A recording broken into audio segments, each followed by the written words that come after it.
সম্পত্তির লোভে এই ৬০ বছর বয়সী বৃদ্ধ লোককে বিয়ে করলেন এই ১৭ বছরের তরুণী। যেখানে বাবা মা চাইলেও কোনো তরুণীকে কোনো বৃদ্ধ লোকের সাথে বিয়ে দিতে পারে না, আর সেখানে কিনা এই মেয়ে নিজে ইচ্ছায় এই বৃদ্ধ লোককে বিয়ে করলো। দর্শক, বিস্তারিত জেনে নেব তাদের কাছ থেকে। আচ্ছা আপু, আপনি কিভাবে এই বৃদ্ধ লোককে বিয়ে করলেন আর কেনই বা করলেন? অ্যাকচুয়ালি ভবিষ্যতের আশাই করছি। আমার ছোট থেকে স্বপ্ন ছিল যে একজন বৃদ্ধ লোককে বিয়ে করুন যার অনেক টাকা আছে। বিশ্বাস করেন, দেখেন চান্দি ছিল ঠিক আছে, কিন্তু বাড়িটা মাশাল্লাহ আমার ভবিষ্যৎ হয়ে যাবে। 2 দিন পরে তো এমনিই মরে যাব, পরে আমার ভবিষ্যৎ হয়ে যাব না, পরে আমি একটা ভালো দেখা করে নিব বিয়া। আচ্ছা ভাইয়া, এই যে আপনাকে হচ্ছে টাকা দেখে, সম্পত্তি দেখে, বাড়ি গাড়ি দেখে আপনি কি বিয়ে করেছে, আপনি কি এটা জেনে শুনে তাকে বিয়ে করেছেন নাকি না জেনে বিয়ে করেছেন?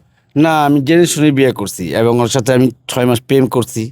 তারপর ওর সাথে অনেক জায়গায় ডেটিং করছি, খাওয়া দাওয়া করছি।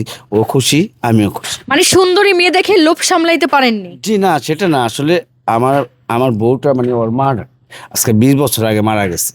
একটা মানুষ, আমি তো মানুষ, একলা থাকতে থাকতে আর পারতেছিলাম না সহ্য করে। একটা মহিলা, মেয়ে মানুষ তো দরকার একটা পুরুষের লেগে। সেই কারণে চিন্তা করছি শেষ বয়সে তো মরেই যাবো। একজন হচ্ছে তোমার তো লজ্জা থাকা উচিত আব্বা। আচ্ছা আপু, এই যে আপনার বাবা এরকম একটা মেয়েকে বিয়ে করে এই বাড়িতে নিয়ে আসলো, মেয়ে হিসাবে আপনার মতামত কি? শুনেন, মেয়ে হিসাবে মতামত আমি এটাই বলতে পারি, আমি তো লজ্জায় মানে আমি কোথাও যাইতে পারতেছি না, বাসায় ছিলাম। হঠাৎ করে দেখি এই কচি মেয়ে, আচ্ছা আপনি তাকায় দেখেন তো আপু, মনে হইতেছে তো আমারও ছোট হইব।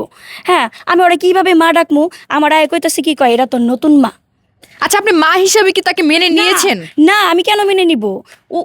ওনার বয়স আর আমার বয়স তো প্রায় সেম টু সেম, ওনাকে কি মা বলা যায় আপনি বলেন?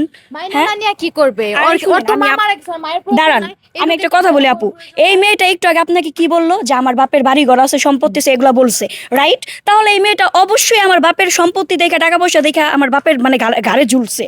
আর এই লোকটারে জিজ্ঞাসা করেন, তোমার সামনেই তো কইলো, তো এগুলা কি মনে? আমার টিতে নিব, তোর নিব কামে। আচ্ছা আপু, আর একটা বিষয় আমাকে বলেন যে আপনার এই বৃদ্ধ হাজবেন্ড আজ না হয় কাল কোনো একটা সময় মারা যাবে, মারা যাওয়ার পর আপনি কি আবার এখান থেকে গিয়ে আরেক জায়গায় বিয়ে করে সংসার করবেন নাকি আপনি এই বাড়িতেই থাকবেন? অবশ্যই করব। আমি এই বাড়ি বুড়ি সব বেঁচে যাবো গা। তার মানে এটা আপনার ব্যবসা? ব্যবসা না, এটা আমার ছোট থেকে স্বপ্ন আছিল। আমার ভবিষ্যতের আশা থাকতে পারে না? আমার বাবা শোনেন গরিব, কিন্তু আমার গরিব হইলে কি হবে? আমার মনের মধ্যে স্বপ্ন যে আমার অনেক টাকা থাকবে, আমি ভালো মতো চলবো। আমার বাবা মা তো পারে নাই। মানে আপনার চিন্তা ভাবনা হচ্ছে এক একটা সুগার ডেডি ধরবেন, 2 দিন পর পর হচ্ছে তাকে ছাড়বেন, অন্য কোথাও চলে যাবেন? না না, এমন চিন্তা ভাবনা নাই, তবে নিজের ভবিষ্যতের আশা কইরা তো একবার চান্স নেওয়াই যায়। আচ্ছা আঙ্কেল, আরেকটা কথা, কোনো মানুষ তো জেনে শুনে কখনো এই ধরনের কোনো ভুল করে না। সয় সম্পত্তি যদি থাকে, হয়তো বা তার সন্তান, ছেলে বা মেয়ে, তাদের নামে লিখে দেয়। তো আপনি আপনার মেয়ের নামে লিখে না দিয়ে কেন আপনি এই মেয়ের নামে লিখে দিচ্ছেন? না, ওরও কিছু দিছি, ওই তো পরের ঘরে যাইব গা, জামাইটা পাইবো না, আমার অংশ থেকে তাদের কিছু দিয়ে দিছি, আর বাকিটা ওই পাইবো। শুনেন, কয়দিন পর যাবো ময়রা, বেশি দিন বাঁচুম না, ঠিক না? তো এই যে ছোট একটা তো আর সেবা করব না, সেবা তো আমারই হ্যাঁ, করতে হবে। হ্যাঁ, আমি সেবা ওই করব, সেবাটির দরকার পারিশ্রমিক আমার। লাগবে না? কত সেবা করবেন সেটা তো আপনি নিজেই মুখেই বলতেছেন। আপনার যে দর্শক, আমাদের সমাজে এমন অনেক অনেক মানুষ আছে, বিশেষ করে মেয়েরাও আছে, ছেলেরাও আছে, যারা কিনা হচ্ছে মেয়েরা সয় সম্পত্তির লোভে কি করে সুগার ডেডিকে বিয়ে করে।